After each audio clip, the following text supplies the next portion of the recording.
Connor, welcome back to the show. It's great to have you on another episode of Make Growth Happen. I'm your host, Garth Fasano, president and co-founder at Rainmaker.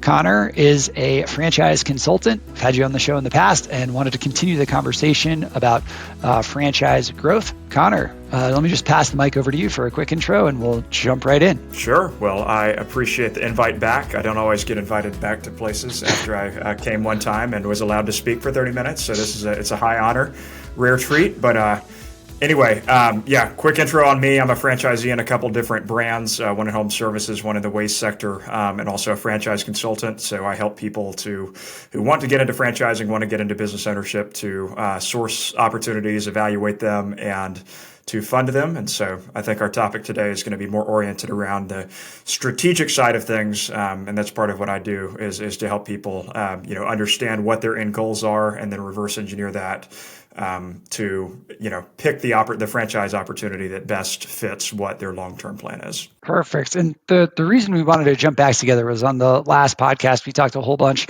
about franchising, and franchisees came up. And one of the topics was, growing your business inside of a franchise system. And you talked about how, in some franchises, this is something that's really supported, and others, it may not be the way the franchise is modeled. And so as you're helping your clients think through what franchise they're going to get into and how to grow, or even franchisees already in existing franchises, how do you help them start to think through that process? Yeah, definitely. Well, there are a lot of variables, and obviously all of this is very operator dependent because these businesses are very small, and the skill set, the execution of the operator is always going to be the biggest variable.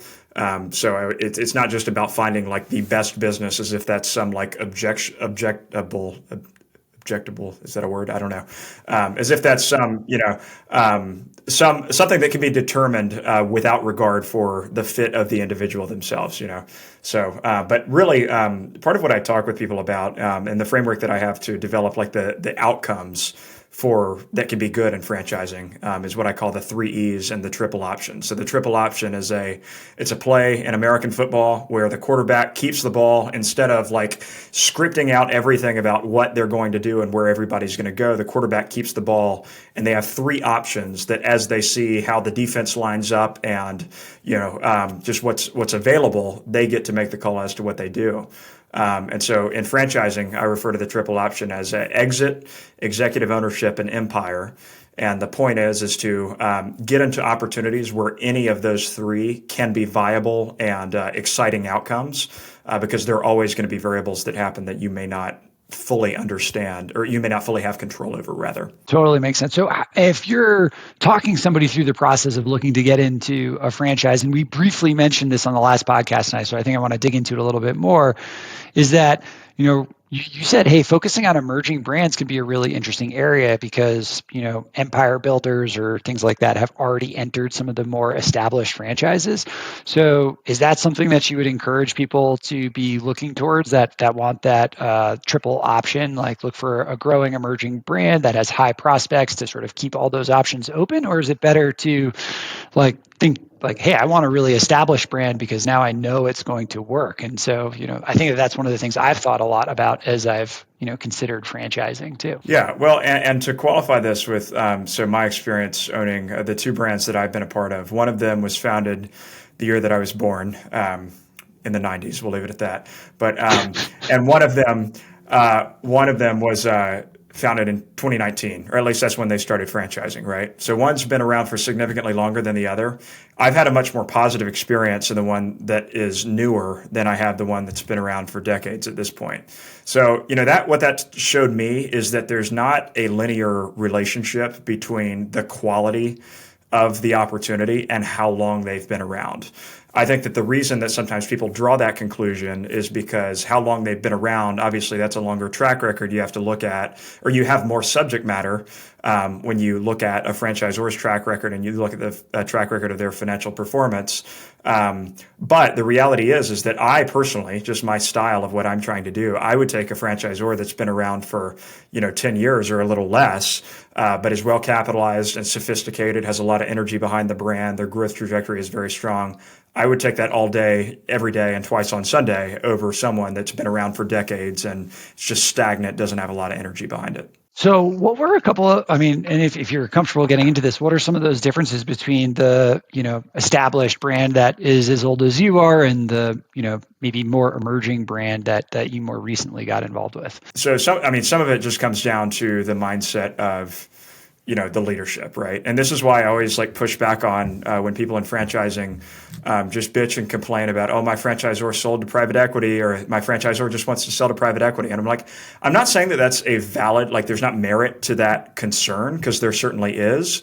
But like there is a factor to say that if a franchisor is very ambitious and they want to grow, I mean, they also are basically required just by force of gravity to invest in personnel and to invest in branding. And if there's growth behind it, there's going to be, more national brand recognition.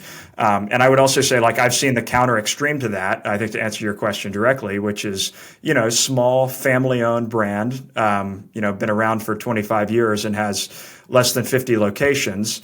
And it's kind of like the CEO, his friends and family running the show, which again, like I'm a fan of family business. I think that's cool, but just not in a franchise system. Because in my opinion, like a franchise organization, they have a fiduciary responsibility to the franchisees to help franchisees make money and create value. Very similar to how public companies have fiduciary responsibilities to their shareholders. And very often when a family business goes public, they have a lot of challenges because the priorities have to change. It's not just the family slush fund anymore. So does that kind of answer your question about some of the challenges that come on that end of the spectrum? That's super helpful. And I think that the follow on, and you sort of described this as you started saying, hey, like look at the financial situation of that franchise.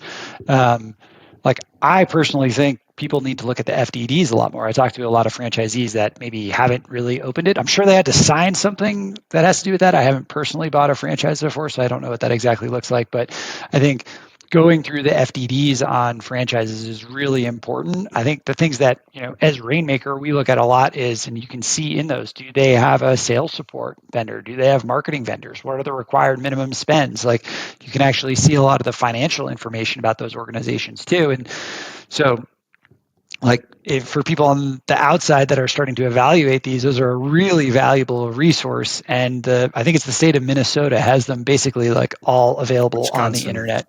Wisconsin. Okay, sorry.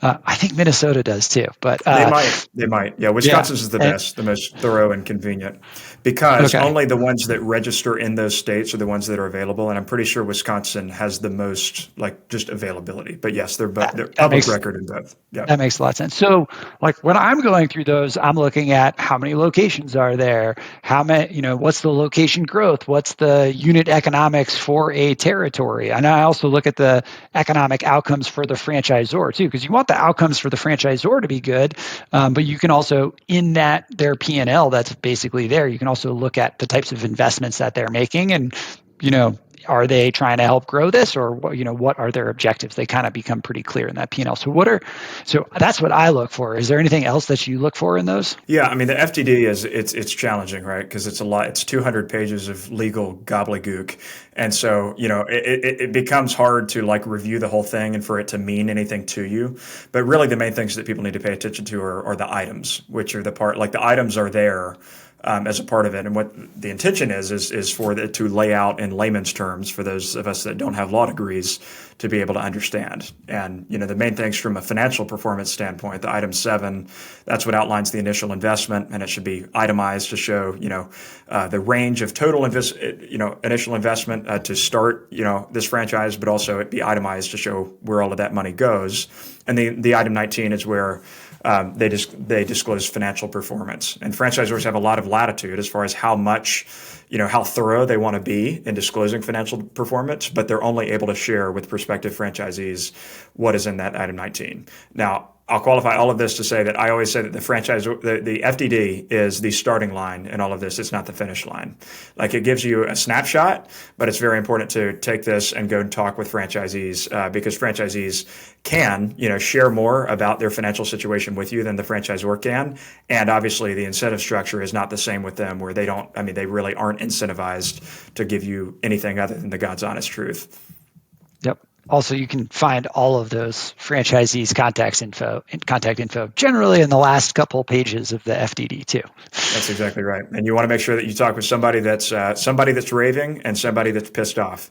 You want Yeah. to keep talking to people until you get both ends of the spectrum, because even if the person that pissed off is just pissed off because they're deflecting their own, lack of personal success in it, they can still raise really good points, and vice versa. So yeah, very, very important. Kind of trying to bring it back to your triple option. What are some other things that people might be wanting to look for while they're thinking about this franchise growth strategy? Yeah, well, I mean, the goal is, again, with the triple option, is just to make sure that you're building in optionality so that any of those options can be successful. And what I mean by that is, if you, like, say, for example, and this happens all the time and nobody talks about it, I don't know why, but people buy businesses and realize that they hate them. And particularly if it's your first time owning a business. And if you have structured your entire, approach with the only option being to 10x before you can exit successfully, and you hate that business, that would be an agonizing position to be in. And so the idea is, even if your goal is to build an empire, you still want to find something where you can exit it more, sooner than you may plan on, if you desire to. And for those kinds of things, that's where you're going to look at, the energy behind the franchise system, a franchise that has more franchisees coming in. Just by sheer velocity of that, there's a higher probability that, there's going to be somebody else down there that would like coming into the system that would like to buy your business. You can look at proximity to other franchisees in the area. That's a great built-in group of buyers. Those are the types of things that can enhance your ability to get out of it through an early exit, if you would like. And then executive ownership is the other, option. And that basically is just my term for arm's length ownership, owning the business without working in it. And for that, you just want to make sure that, the franchisor allows it, and that it's a business model that is conducive to it, and that you believe that it can make enough money to not only be profitable and to have free cash flow for you to have a successful experience, but also to cover, the pay of the quality of a manager that it would take to run it with some level of autonomy. I realize we should have probably defined these from the beginning. So let me take a stab at each of these three, and feel free to add your commentary, because not everyone might know what we're talking about when you said sort of exit, empire, or executive. And so exit would be to you know purchase the franchise, whether it's a de novo territory or an established territory, grow it, potentially add on a couple other territories, and then sell it. And I think generally what I've seen people doing, especially in the ETA space, is they will purchase a couple of territories where they're getting them at a maybe 2 to 3, maybe 4x multiple. And then once they've brought them all together, maybe they get the EBITDA over 7 figures, something like that. And then they're able to sell it for a larger multiple than what they paid for. And so that's kind of a way to accelerate some of the growth. So I think that would be sort of the exit strategy. And they could grow organically, or they could grow through acquisition. So go ahead. Tell me what you think about that. Did I do okay? Well, this is all relative, right? I mean, empire is relative to anybody, but I think I would put that scenario closer to the empire than I would the exit.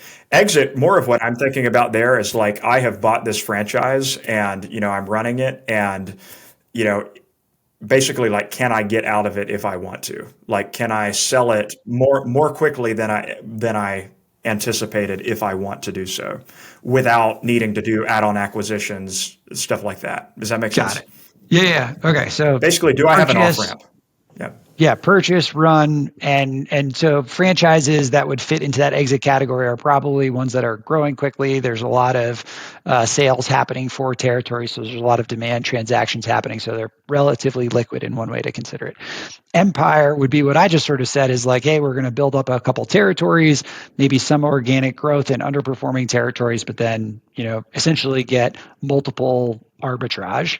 And then executive is where I would probably say for many, there must be a similar strategy where you have to have a couple territories to have this make sense. I think especially in QSR, it doesn't really work unless you have a handful of locations. And then, run those from afar, put a general manager in place. And like you said, then there has to be cash flows to support all of that extra cost.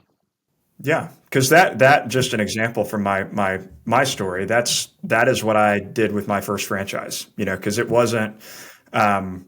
I wasn't able to really scale that beyond one unit. But the saving grace of that was the fact that I was able to own it in an executive capacity. So even though it never really got the financial outcome that I was wanting, because I was able to own it without working in it, it didn't have the same opportunity cost. For me, it didn't. It still enabled me to go do other things, despite the fact that that one didn't really scale. So that's where the optionality of this concept really worked to my benefit. So then what would be, as you're talking with, prospective buyers in the market today or current franchisees, how, like, maybe what are some brands or what are some themes that you're seeing across, industries or franchise types that are letting people, keep this triple option open? Yeah, well, I think so. First thing, I think particularly in the service brands that are really lean, and again, that's a category that has seen a lot of interest for good reason.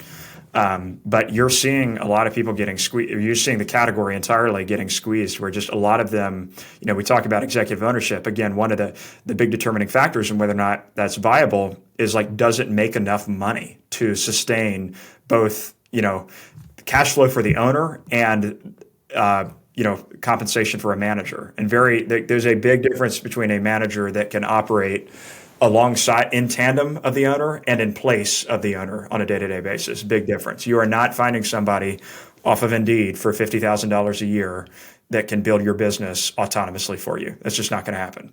So it's like, that's the biggest challenge right now, is that a lot of, franchises in that concept simply just don't make enough money where you can hire somebody of that caliber and for there be anything left over for the owner. Does that make sense? Right.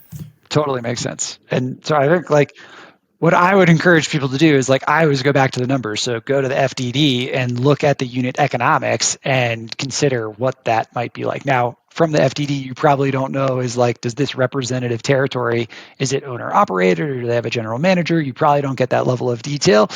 But, like, those would be the kinds of questions I'd be asking franchisees, and that's what I would be looking for in the margin profile of the business and from the FDD. So I always go back to the numbers. And so, like, I think the FDDs are sort of the coolest resource ever when you're considering franchising, because it sort of gives you a really good starting point on what businesses can look like.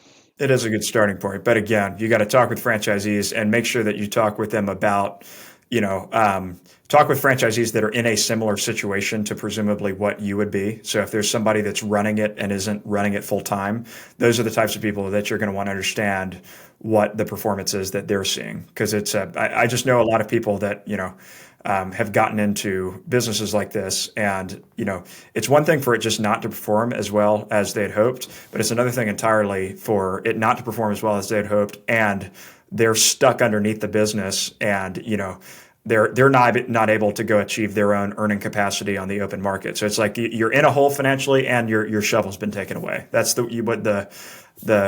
double whammy you have to try to avoid. Yes, I mean, the same thing can happen to ETA folks, outside of the franchise space too. So yes, getting into a small business has its risks like that. What would be, if you were giving some advice, some things, what are sort of like the top 3 things that you would tell people to evaluate or consider, whether it's about the franchise or themselves, to sort of avoid that outcome? Yeah. So, the concept that I use to evaluate a franchise's potential for empire building, which is, again, we're wanting to build optionality into it, but for people that are empire builders out there, I kind of think about it like a baseball diamond. So, and very intentionally a baseball diamond, and not just like, here are the variables, because, like, I think you have to evaluate first base before second base before third base. And so first base is unit economics, and that's like what we've talked about. It's, you want to look at the item 7 and the item 19 of the FDD. You want to cross-reference that with franchisees to understand what it costs them to start and get going, what the financial performance that they're seeing over time, does it make sense? Very simply,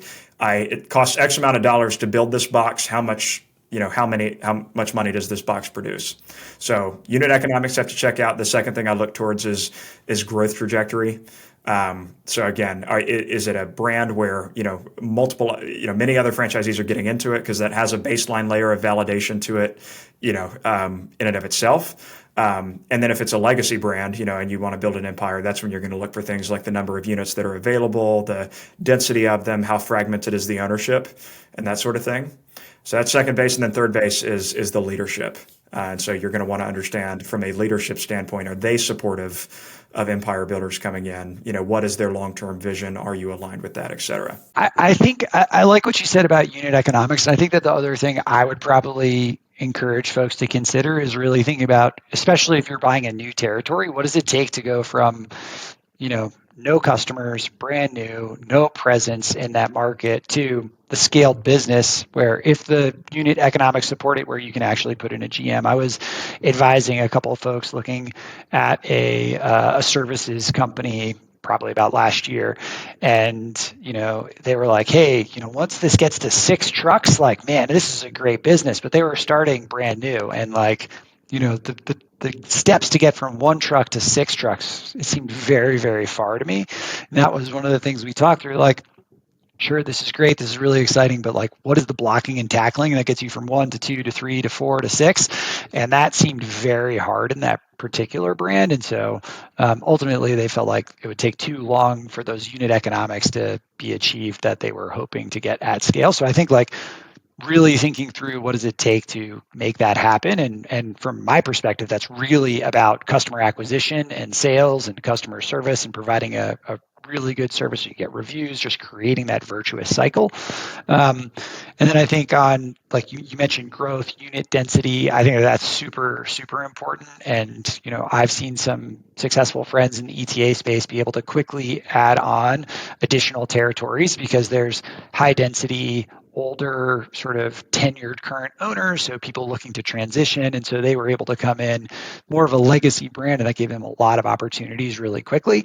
The other thing to call out for that is the SBA 7A loan process. Once you've been in the NAICS code for I think it's 12 months, you can often do an add-on acquisition in the same NAICS code with 0 down. And so they were able to effectively recapitalize their business, get more working capital for the current territories, and add on additional. So I think that that's something really important to think about. And then I love your comment on leadership. Like, is the company trying to grow? What are the real activities that they're doing to support the franchisee? So I think that sort of those 3 points make a lot of sense to me. And sequentially, just to harp on that a little bit more, sequentially, it's really important to think about those, 1, 2, 3, because I think that particularly the empire builder mentality in all of us wants to, like, sometimes if we get overly focused on like the macro high level strategic things, if you're not careful, that can cloud your judgment towards the very fundamental things. Like, again, does this make enough money? And if it doesn't make enough money, if the unit economics suck, I mean, it doesn't matter the fact to me that, the franchisor wants empire builders. It's like, okay, well, so that's why I think that the sequence of those steps is really important. Well, I would imagine that the type of franchisor that wants an empire builder is going to be effectively forced to make sure that the unit economics make sense too. So I'd imagine they are tied together. You would be surprised, brother. Yeah. I got so many more questions about that, but we should probably wrap this one up because I think we had a good discussion on sort of thinking about how to grow inside of franchise systems. I love these 2 frameworks that you've shared with us, the triple option and the baseball diamond. So I think these are great tips for folks that are thinking about getting into franchise or existing franchisees looking at growth, particularly more through the acquisition side. So any closing comments, Connor? No, I think these are all really good topics that people should pay attention to. And just if you're going to get into franchising, just as with anything or business ownership in general, just make sure that you're thorough in your decision and you do it the right way and that you don't do it alone. Because there are plenty of people that have been through this before, and I know I scream at the opportunity to help people avoid some of the stupid mistakes that I've made. So please reach out to people. Yeah, well, we'll make sure to put your info in the show notes so people can chat with you. And, please feel free to reach out to us if you have any questions about the sales and customer acquisition side of this. That's where we specialize. So thanks so much, Connor. Thanks, Garth.